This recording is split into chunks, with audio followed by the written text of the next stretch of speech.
Welcome to the Amazing Authorities Podcast, where game changers, visionaries, and category leaders share how they built their brands, platforms, and global influence. Your host is Mitch Carson, international speaker, media strategist, and creator of the Instant Authority System. If you're ready to learn from those who've done it and want to become the go-to expert in your space, you're in the right place. The Daily Pitch is a story of a startup with Dr. Ben Olmos, who's our guest today, also known as Ben.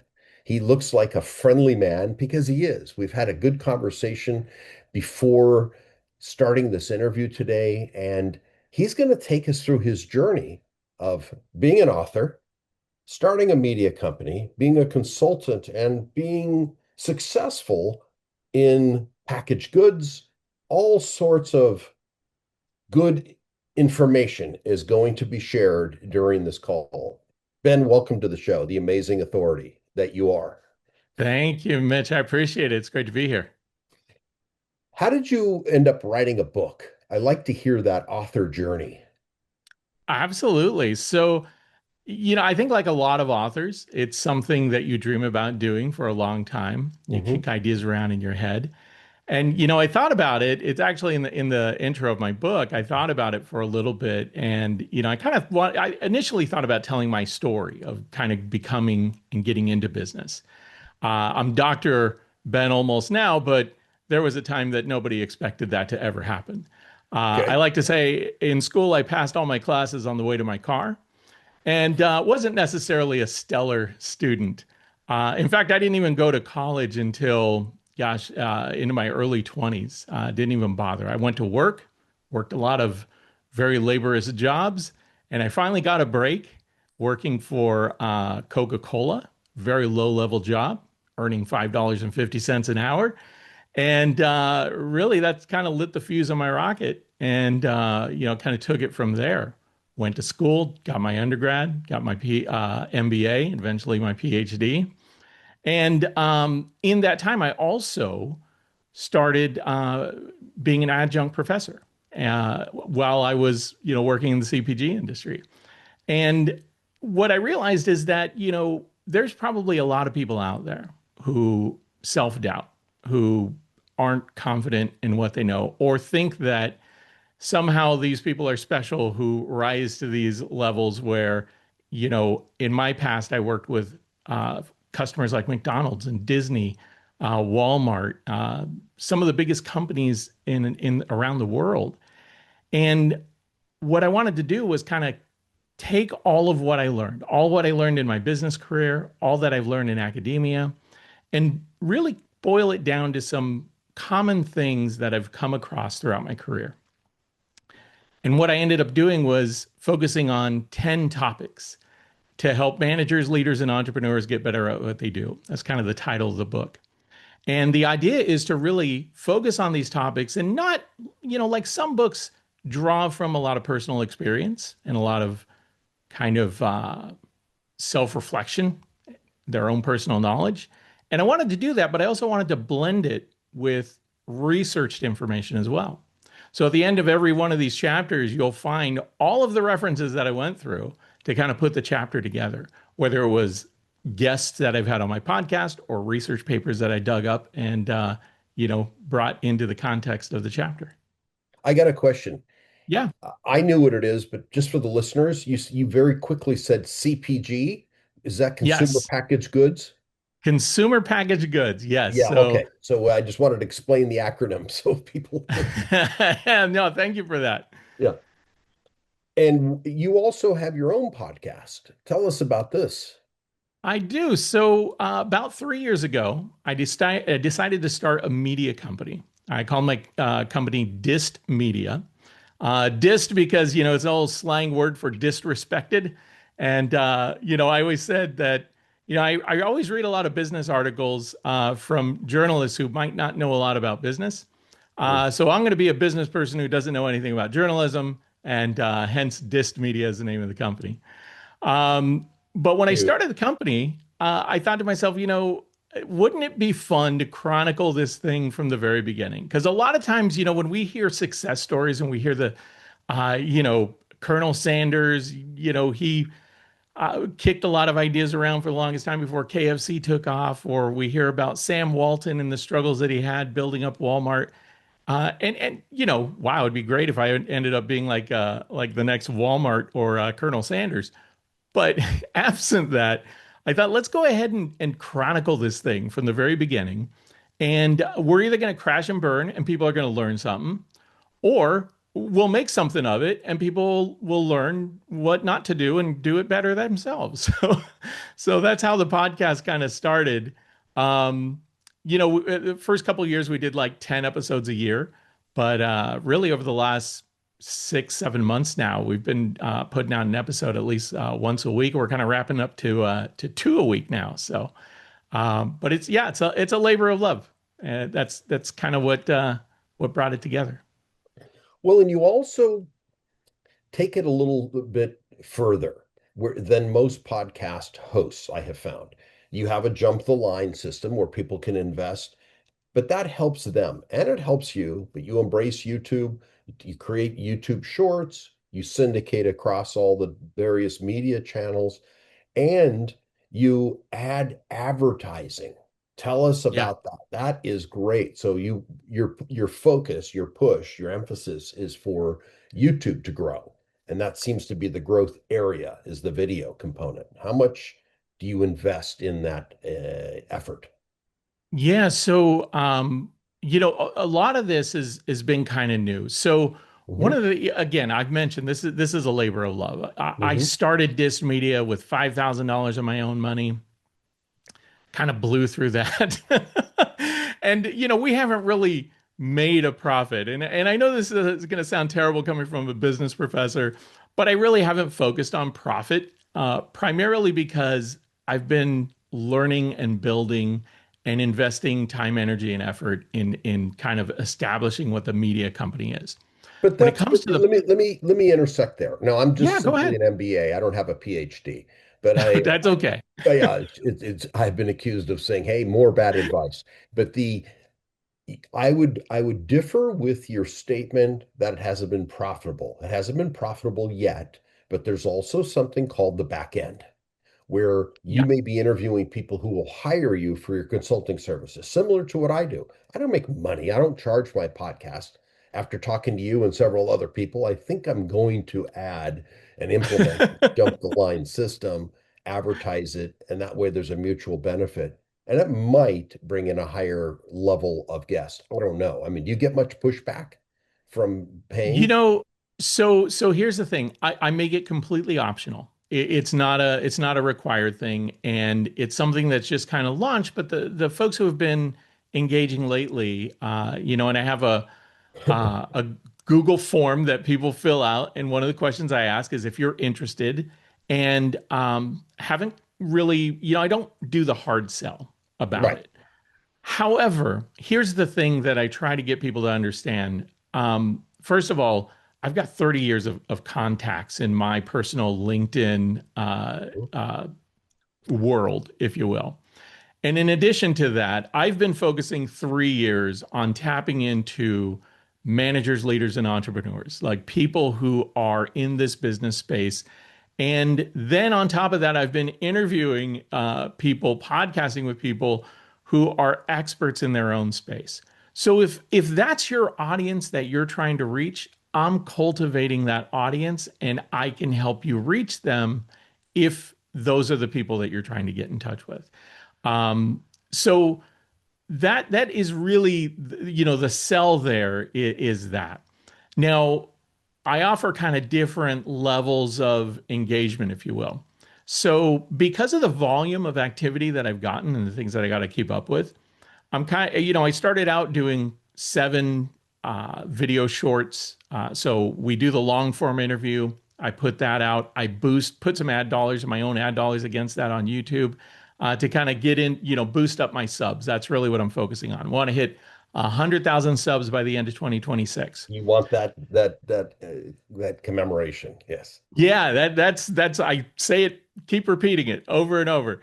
And oh, by the way, too, I've also cultivated subscribers on a newsletter as well, right? So Which I one? have my Substack? LinkedIn. I'm sorry? Substack? No, actually, it is to your email software that I use. It's Oh, not, yeah, similar to MailChimp. got It's it. MailerLite, Got it. but but again, targeted. I can check the opens and the engagement rate and all of that stuff on the newsletter. But so I focus on the newsletter, have all the social media stuff that I'm, focused on. I put ad dollars against the YouTube. And then, again, I do shorts. So after we drop the long form interview, I do a short every single day for a week. And so everybody's getting, very good exposure from all of this. But because of the backlog, I'm like, okay, I got to get my production cycle has to get faster. Here's the other thing, too. I don't want to saturate people on my social platforms. So I don't want to put 5 videos out a day because people are just going to, scroll right past it. They start to lose impact if you put more out. So there's a little bandwidth issue there, right? So the I'm moving kind of to a model where if we're on the free plan, if you will, there's probably going to be, maybe 2, 3 clips, but we can tier that up and we can go faster in the line to move you ahead of some other people. So at the highest price point, I will edit and pump out that video within the week, and we'll have 7 shorts and we'll blast them out to all the channels. And I will do a very targeted ICP to add ICP? advertise What is an ICP? individual customer profile. So, Okay. so actually, a topic I talk about in my book. But creating a very individualized, targeted ad, both on YouTube and LinkedIn, to really get in front of the audience that you're trying to reach.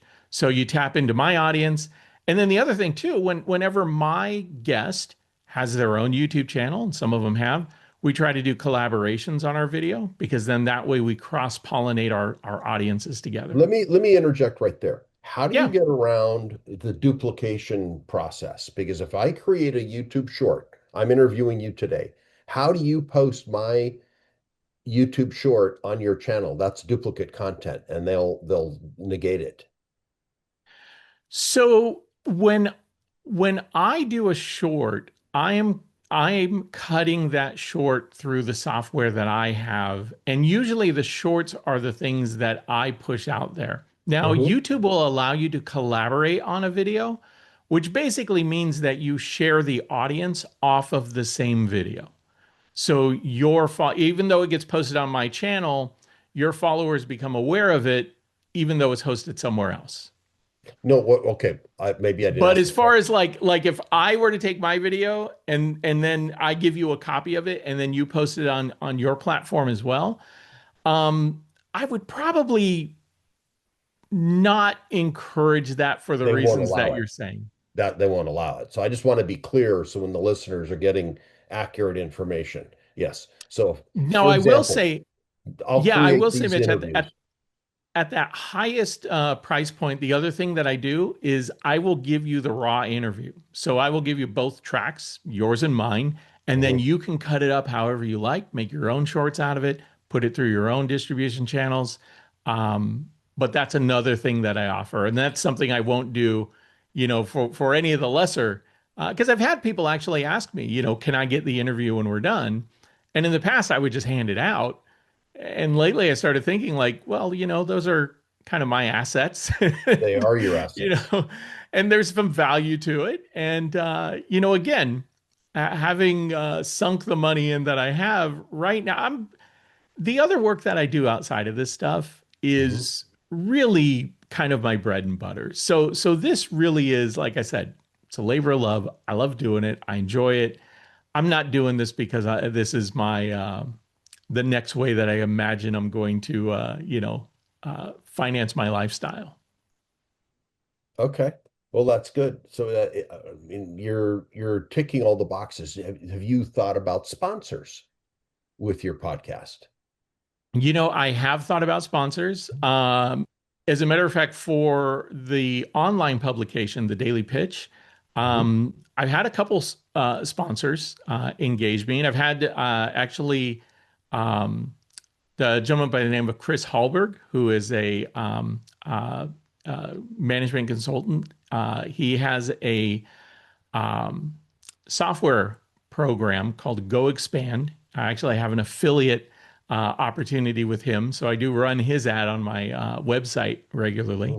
Mhm. But yeah, I mean, certainly open to advertising, but have not really made that a concentrated effort. To be honest with you, what I've really focused on is the content. Like I'm very into building the content the best that it can be, putting Of energy and course. effort into a book. Like I write anyways, so I might as well, do a little something with it. Sure. And who's the ideal guest for your show? you know, um, Here's the fun thing. Like I I enjoy talking to people. I tend to get a lot of people who are into business, Hmm.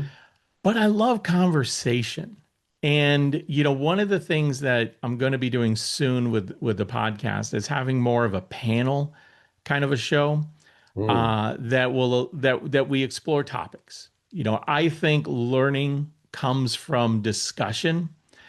And I'll be honest with you, Mitch, sometimes it's a little tiring to just get pitched episode after episode with somebody just saying, giving you the talking points, telling you the highlights of, they want to hit these 6 or 8 bullet points as part of their presentation of their guest appearance on a show. And it's like, I kind of want a Conan O'Brien experience. I want to have a conversation with people. I want to dig into the things that they're interested in. And, sometimes the interview goes there and sometimes it doesn't. But I'm going to try and do a little bit more, some episodes that are a little bit more focused around that kind of stuff. The other thing, I will say this, now I'm going to plug something after I just gave people a hard time for doing that. Um, I am starting what we call the Daily Pitch community. It's an invite only community. And so what I'm doing is on my website, if you go to benolmos.com, which is where you can buy the book and everything, you can download the first chapter of my book for free. And when you do that, you will get on my mailing list. Now, every once in a while, I'm going to release a select number of seats for this community group that I'm building. And I'm Okay. also trying to get former guests that I've had on my podcast Mhm. to be in this community group as well. You'll get access to experts, people that I know, and again, brand new. I mean, this is barely have anybody in it yet, but it's building. And the idea here is to really just have a focused, concentrated group of people who are interested in content creation, growing your business, leadership skills, management skills, venture capital funding, like all of the things it takes to run a business and promote a business. We're going to try and create a community of people who are just focused on that. Awesome. Yeah. Awesome. Awesome. Well, that's great. I mean, you've talked about you've thrown a lot of mud at the wall and seeing what sticks. And that's it's called an evolution. And I don't know where you are episodes wise with your podcast. This is about 190 in my interview process. Not all are uploaded yet. I think I've got about 160 uploaded. But Right. the where I was in the beginning to where I was, let's say at 100 episodes to now and where I want to go, that constantly tweaks. I think it's a tightening of the wrench, turning down the screws a little bit tighter here, here, and here, these 1% improvements, which makes a big difference over time. And like you said, getting into the content, I like that. So digging deeper, being more of a Conan O'Brien than being a robotic AI where you could be replaced repeating the talking points or asking the talking points. So why do you do what you do? I mean, that gets a little boring. It's not as engaging. So you're talking about engagement. And Yeah. Part of this too is just, kind of my nature. Yeah. You mentioned you throw a lot of stuff at the wall. Mm. You kind of have to know to figure out what works. And what, by the way, Testing. what's going to work for me is going to be different than what works for you, Mm. or anybody else. So But there are I'll give some you an best for practices. Yes. yeah. Uh, for example, I we started last year. I built a learning platform on the Daily Pitch, and sunk some money into it, spent a lot of time. I mean, I build everything myself. I do all the web development. I mean, I do all the back end systems. I mean, I do everything. Wow. Partly because I can, and partly because I'm just a builder. Like I like doing stuff. Um, but the what I found was that online classes, they work for some people. They didn't work really for my audience.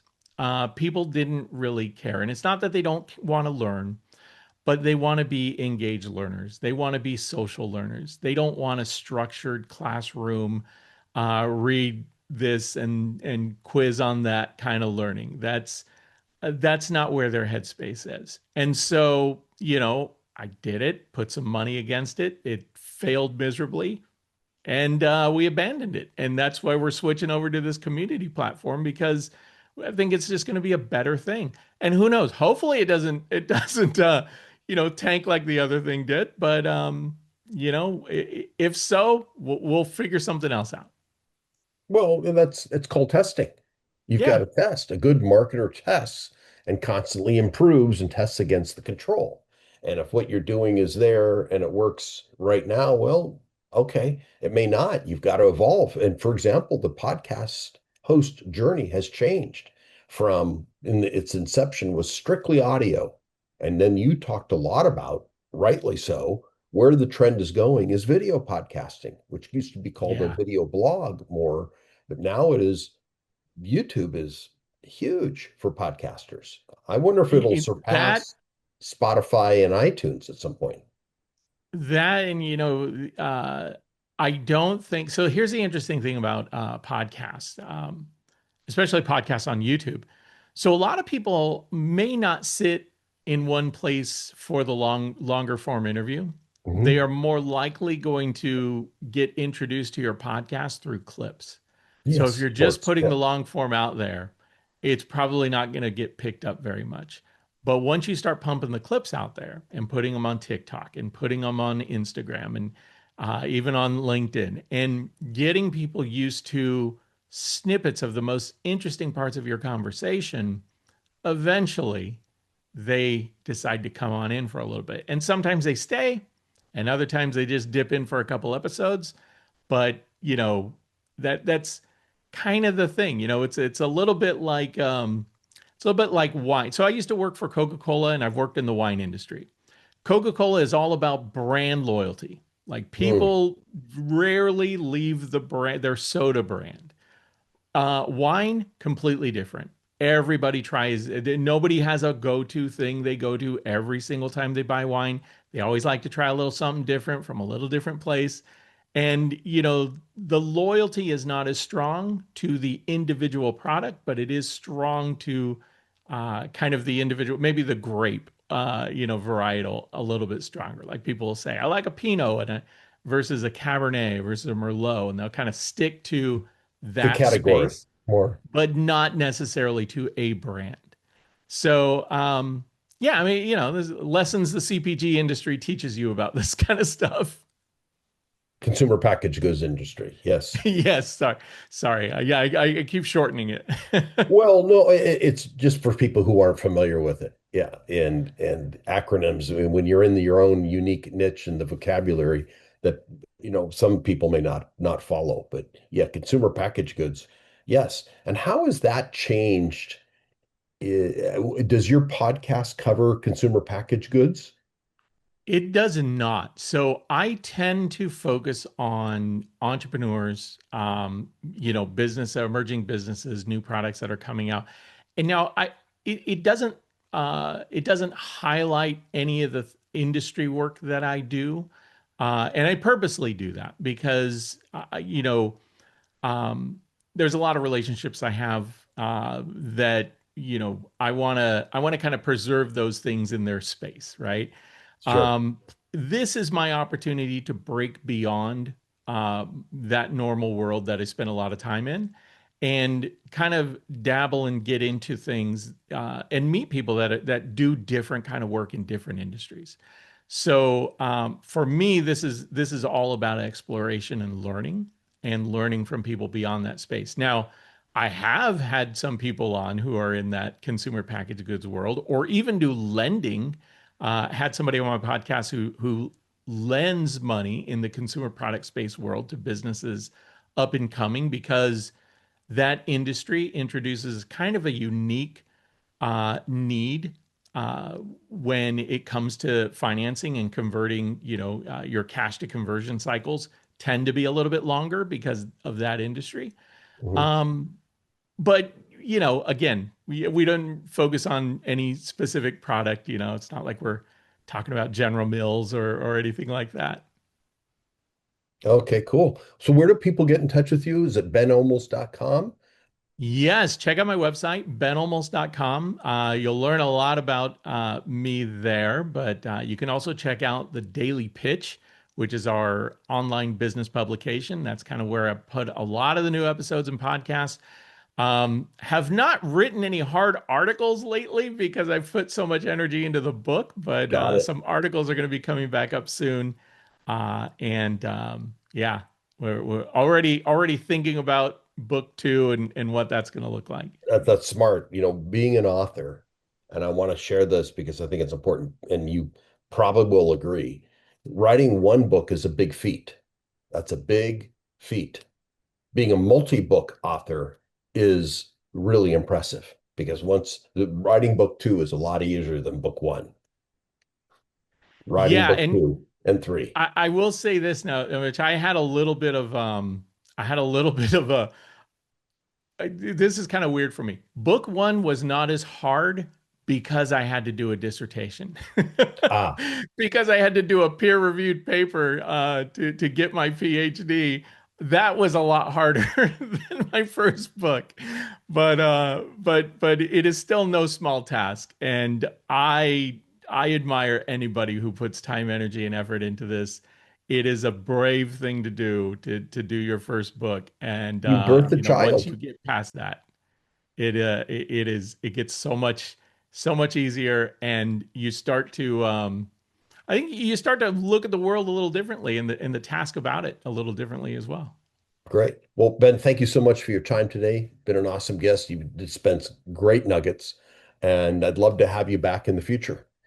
Absolutely, Mitch. Thank you so much for having me. Thanks for tuning in to the Amazing Authorities Podcast. If today's episode inspired you, take a moment to subscribe, rate, and leave a review.